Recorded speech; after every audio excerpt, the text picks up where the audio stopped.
छत्रपति संभाजीनगर औरंगाबाद के अंदर जो काफ़ी जगह पे नुकसान इलीगल तरीके से हुआ है, जब म्यूनिसिपल कॉरपोरेशन की लापरवाही की वजह से या कुछ उनके निजी वजह से लोगों के घर टूटे। इस सिलसिले में मैंने बात रखी थी कि कलेक्टर और जो रेवेन्यू ऑफिसर्स हैं बगैर उनसे मुआवजा लिए सेल डीड जिसके पास है उसके घर नहीं टूट सकते थे। बहरहाल तोड़े गए तो ये बात गलत हुई। अब उनको मुआवजा मिलना चाहिए, वो भी कैश मिलना चाहिए। उसके अनुसार कलेक्टर कचहरी में मीटिंग भी हुई। मीटिंग होने के पश्चात आज उन्होंने लेटर इशू किया है महानगर पालिका के कमिश्नर को, ये कहते हुए कि ये जो भी कानून में बताई गई चीज़ें हैं, इन चीज़ों का आप आगे की आने वाली जो भी कार्रवाइयाँ हैं उसके संदर्भ में अमल में लाइए। इसका मतलब ये भी है कि जो ऑलरेडी टूट गए हैं उनके लिए भी ये लागू है। मुझे लगता है कि कायदा और कानून इस देश का संविधान, इस देश की सांस है, और ये सांस से अगर रोक दी जाए तो ये देश चलेगा कैसे। बस ये संविधान की मालूमात होती नहीं है, ये प्रॉब्लम है। और इसी की वजह से आज डिस्ट्रिक्ट कलेक्टर ने, जैसे मैंने कहा कि जो भी मुआवजे की बात है या जो भी बातें मैंने रखी थी वो सारी की सारी महानगर पालिका के आयुक्त को उन्होंने लिख करके भेजी है। उसकी कॉपी मुझे भेजी है और मैंने उसकी कॉपी प्रेस को फॉरवर्ड भी की है। तो जो भी लोग ऐसे हैं जिनके घर टूट गए और उनको कोई मुआवजा नहीं मिला, या जिनमें दहशत है कि शायद हमारे घर टूट जाएं और हमें कुछ ना मिले, तो उनको अब डरने की ज़रूरत नहीं है, क्योंकि इस तरह का डिस्ट्रिक्ट कलेक्टर का लेटर म्यूनिसिपल कॉरपोरेशन को गया है। दूसरी इम्पॉर्टेंट बात यह है कि न केवल डिस्ट्रिक्ट कलेक्टर का लेटर गया है, मगर मंत्रालय में इस पर बात आज की गई और अभी मैं उतरा हूँ एयरपोर्ट पे, तो मंत्रालय में भी एक लेटर मैंने उनको कहा था कि आप इनको भेजिए, ताकि कि कानून को, संविधान को कहीं कोई भी अधिकारी क्रॉस न करे, और अगर क्रॉस करता है तो उसके लिए भी वो बात ठीक नहीं है। तो ये चीज़ वो भी समझ गए। उन्होंने भी यही बात कही जो कलेक्टर ने कही कि भाई मुआवजा तो मिलना चाहिए, लैंड एक्विजिशन तो होना चाहिए। ज़बरान किसी के भी सेल डीड होते हुए अगर घुस रहे हो तो ये बात ठीक नहीं है। और फिर उसी के तहत एक्चुअली ग्राउंड रिपोर्ट क्या है वो मंत्रालय के लोगों ने म्यूनिसिपल कमिश्नर से मांगा है, और उस संदर्भ में उन्होंने भी एक लेटर उनको भेजा है। उस लेटर की कॉपी यहाँ पे मैं अभी प्रेस को दे रहा हूँ, ये उसकी कॉपी है। इसमें सीधा सीधा कहा है की हर्षवर्धन जाधव माजी विधानसभा सदस्य यांनी अपर मुख्य सचिव यांना अग्रेषित केलेल्या दिनांक 25/11/2025 रोजीच्या निवेदनाची प्रत सोबत जोडून आपल्याकडे पाठवित आहे।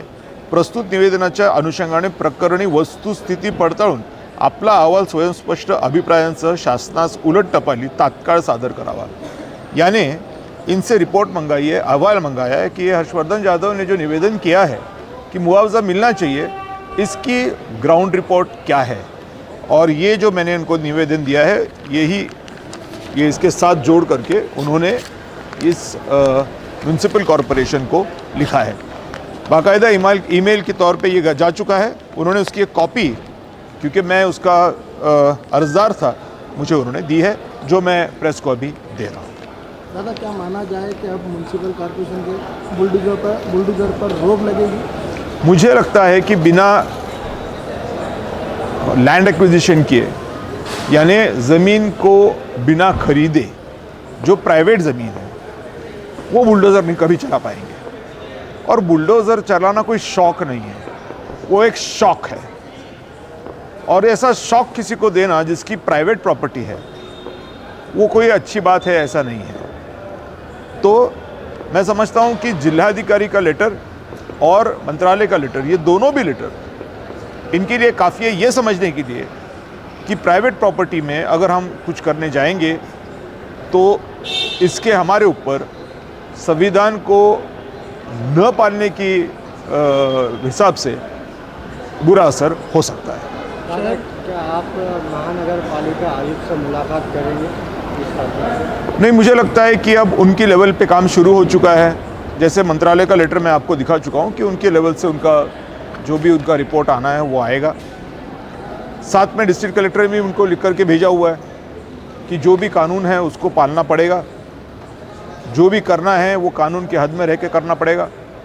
अब ऐसा होने के बावजूद अगर इसमें कोई सिचुएशन आता है तो ज़रूर मैं फिर एक बार इसमें उतरूँगा, लेकिन मुझे लगता है कि अभी ऐसा कुछ होगा नहीं, क्योंकि इतने बड़े लेवल पे कानून की बात हुई है तो कानून की और संविधान की बात जब आ जाती है तो रुकना ही पड़ता है। शहर में आज भी महानगर पालिका की तरफ से अनाउंसमेंट किया जा रहा है कि अपने अपने मकान, अपने अपने दुकान अपने हाथ से हटा लें, तो आप जनता के लिए क्या आह्वान करेंगे? अगर ऐसा है, ये बात अगर लाई है सामने, तो मैं जनता को इतना ही आह्वान करूंगा कि ट्रेसपासिंग यानी ज़बरान कोई अपनी ज़मीन में जब घुसता है तो उसके ऊपर BNS 329 के हिसाब से कलम एक बार और चेक कर लीजिए।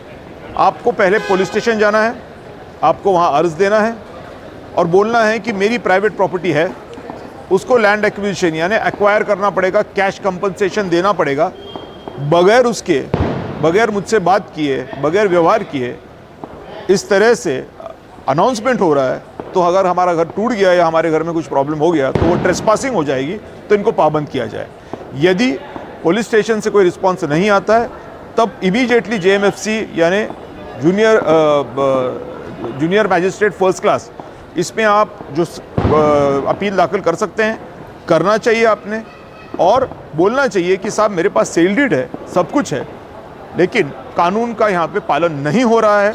डिस्ट्रिक्ट कलेक्टर ने बोलने के बावजूद, मुंबई से रिपोर्ट मांगने के बावजूद यहाँ पे अनुपालन नहीं हो रहा है, इसलिए ट्रेसपासिंग का गुना, ज़बरान मेरी प्रॉपर्टी में घुस रहे हैं, इस प्रकार का गुना दाखिल कीजिए। और मुझे यकीन है कि कोर्ट इस पे निर्णय लेगा, क्योंकि हाईकोर्ट ने तक बोल के रखा हुआ है, हम हाईकोर्ट के बारे में बात कर चुके हैं कि हाईकोर्ट का निर्णय है कि जब तक लैंड एक्विजिशन नहीं होता है, जब तक मुआवजे नहीं दिया जाता है, तब तक गैर कानूनी तरीके से किसी की प्राइवेट प्रॉपर्टी लेना ये संविधान का तरतूद का पालन नहीं है। 300A ये जो कलम है हमारे लैंड एक्विजिशन एक्ट में, ये सीधी सीधी बात बोलता है कि पहले लोकल सेल्फ गवर्नमेंट, स्थानिक स्वराज्य समिति जिसको बोलते हैं हम, फिर वो ग्राम पंचायत हो, ZP हो, या फिर म्यूनिसिपल कॉरपोरेशन हो, या फिर स्टेट ऑफ महाराष्ट्र हो या स्टेट हो, कुछ भी कहीं पर भी सरकारी काम के लिए प्रॉपर्टी अगर प्राइवेट लगनी है तो उसको कंपनसेशन देना ही पड़ता है। इसलिए इनके ऊपर 329 ठुक जाएगी, और मैं चाहता हूं कि इस शहर के आवाम ने ये काम करना चाहिए, कॉमन आदमी ने अपने राइट्स के लिए खड़ा होना चाहिए। ये बहुत बेशर्मी की बात है कि यहाँ का कोई पॉलिटिशियन खड़ा नहीं रहा, मुझे बड़ा दुख है इस चीज़ का।